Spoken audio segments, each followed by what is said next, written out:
Vue du ciel, la plus grande décharge sauvage de France est impressionnante. 7000 tonnes de déchets entassés sur l'équivalent de 11 terrains de football. En moins d'un an, son volume a plus que doublé. Anthony ne peut que constater les dégâts. On a des tôles fibro-amiantées, voilà, qui sont complètement cassées.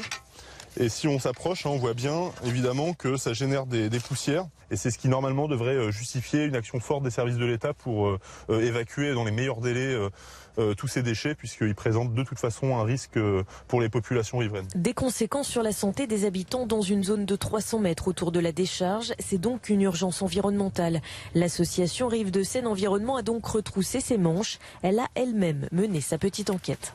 On a identifié sur cette décharge environ une quarantaine de chantiers. Derrière ce trafic se cachaient des entreprises spécialisées dans le traitement de déchets. C'est très inquiétant, si vous voulez, et ça montre qu'il y a une vraie problématique sur la gestion des déchets aujourd'hui. L'association demande donc une dépollution du site et s'engage dans 2 procédures judiciaires, notamment une contre l'État pour carence fautive pour avoir laissé le site à l'abandon, et elle veut des résultats. Identifier les auteurs, demande de payer, parce qu'il faut savoir que la personne qui a fait détruire sa maison pour reconstruire, il s'est vu facturer des frais de mise en décharge.